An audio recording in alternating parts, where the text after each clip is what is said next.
मोतिहारी शहर ने एक और उपलब्धि अपने नाम दर्ज कर ली है। अब यह शहर भी महानगरों की तर्ज पर तेजी से विकास की ओर अग्रसर है।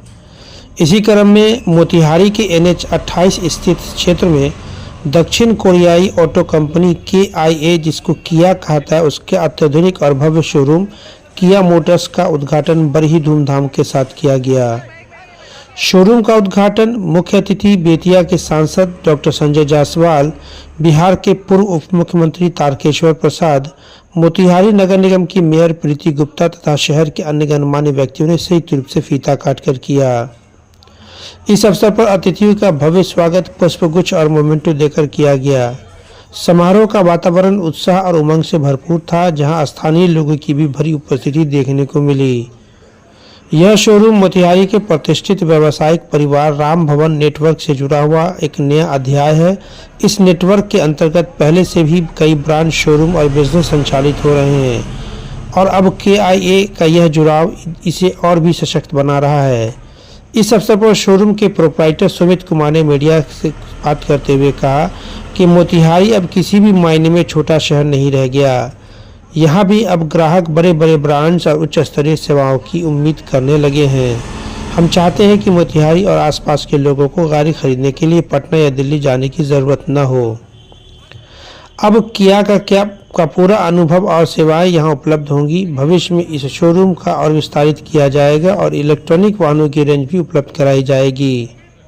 जो हमारे छोटे भाई ने कहा, संजय जी ने कहा कि विकास की गंगा बह रही है, तो ये बेतिया और मोतिहारी में ये सब चीज़ खुलना, ये चीज़ शो करता है कि हिंदुस्तान व्यापार का सबसे बड़ा केंद्र है, कंज्यूमर मार्केट है और इसीलिए बाकी देशों को हमारे देश से जलन होती है। UPI आया था तभी लोगों ने सवाल उठाया था और आज मिलियंस की हमारी इकोनॉमी है, 3rd या 4th लार्जेस्ट इकोनॉमी है।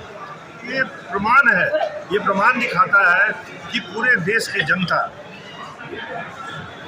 NDA के साथ है, अपने MP के साथ है और विकास की गंगा शुरू कीजिए भैंसालोटन से और आप चले जाइए मुजफ्फरपुर, आपको अंतर दिख जाएगा।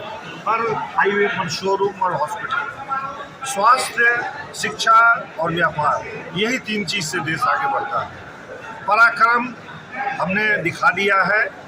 ये सवाल जो सचिन जी ने पूछा था, प्रधानमंत्री को पता है युद्ध को कब रोकना है, कब फिर एक्सकेलेट करना है और जियो पॉलिटिक्स में लोगों को दिखाना होता है कि हम शांति के दूत हैं। इससे मोतिहारी को एक ग्रीन और स्मार्ट सिटी बनाने में भी योगदान मिलेगा। आगे उन्होंने कहा कि हम न केवल गाड़ियों की बिक्री करेंगे बल्कि ग्राहकों को उच्च गुणवत्ता की सर्विसिंग, फाइनेंसिंग और आफ्टर सेल्स सपोर्ट भी देंगे, जिससे ग्राहकों को एक संपूर्ण समाधान मिले। इस उद्घाटन समारोह में बड़ी संख्या में स्थानीय लोग भी मौजूद थे।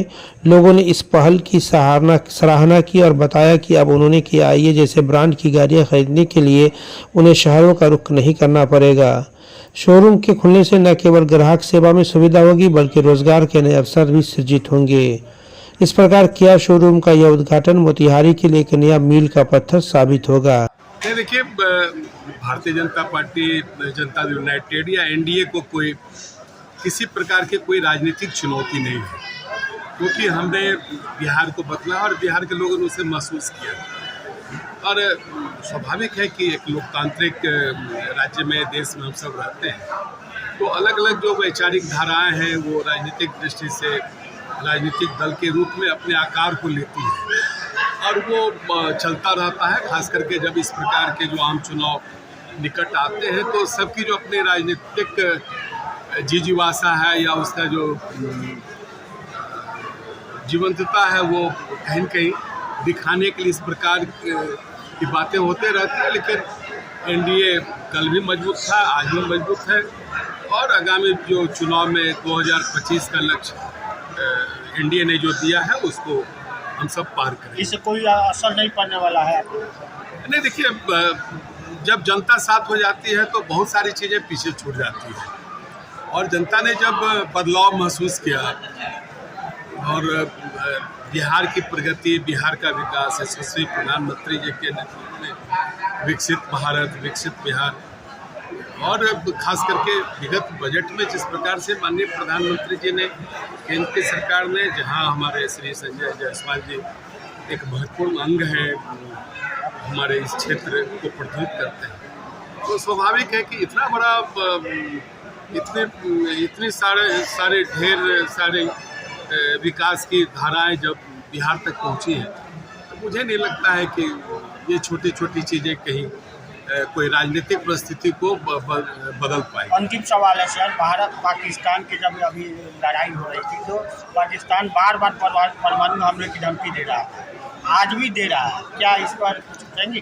देखिए, इस प्रकार के देश जो दूसरे देशों के पिछलग्गू हुआ करते हैं, या जिनका अपना कोई राजनीतिक नहीं, मतलब जिनका अपना कोई ऐसा अस्तित्व तो नहीं है, तो इस प्रकार की गिरद भपकी देते रहते हैं। और जिस प्रकार से प्रधानमंत्री जी की आम लोगों की चिंता है, देखिए वहाँ पर्यटक गए थे, वो निर्दोष पर्यटक मारे गए, एक एक जो जिनकी मांग के सिंदूरें पोछी गई, एक एक जो मातृशक्ति है उसकी चिंता माननीय प्रधानमंत्री जी ने की।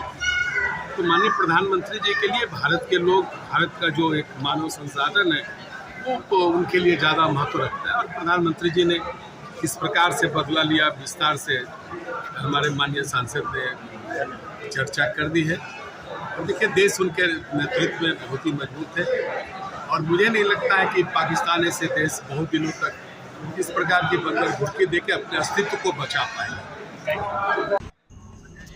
इस प्रकार किया शोरूम का यह उद्घाटन मोतिहारी के लिए एक नया मील का पत्थर साबित होगा, जो ये दर्शाता है कि यह शहर भी अब विकास की दौड़ में कहीं पीछे नहीं है।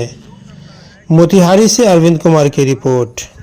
चंपारण में लगातार प्रगति हो रही है, इसका एक पहचान यह भी है कि देश की सभी प्रमुख कंपनियां आज मोतिहारी और बेतिया में अपना आउटलेट खोल रही है। किया दुनिया की एक बहुत ही प्रतिष्ठित कंपनी है, और उसका आज यहाँ पर शोरूम और सर्विस सेंटर का उद्घाटन हुआ है। इससे चंपारण वासियों को इस गाड़ी को लेकर पटना सर्विसिंग के लिए जाना पड़ता था, उसकी भी सुविधा होगी। प्लस यह बताता है कि आज चंपारण में कंज्यूमर्स की संख्या कितनी बढ़ गई है। इस इलाके में जो लोगों के पास पैसे होते थे वो कितने ज़्यादा हो गए कि आज कोई ऐसा कंपनी नहीं है जो कि चंपारण नहीं आना चाहती हो। तो मैं आज इस किया शोरूम के उद्घाटन के अवसर पर इसके सभी जो ओनर्स हैं उनको भी बहुत बहुत शुभकामना देता हूं, और मुझको पूरा विश्वास है कि जो नेशनल लेवल पे किया का एक डायरेक्ट सर्विस सेंटर्स होते हैं जो वो कंट्रोल करते हैं कि कैसे फंक्शनिंग हो रही है। तो खरीदने के बाद मेंटेनेंस का जो सबसे इम्पोर्टेंट पार्ट था, जो कि कहीं ना कहीं किया का चंपारण में मिसिंग था, आज इसके हो जाने से हम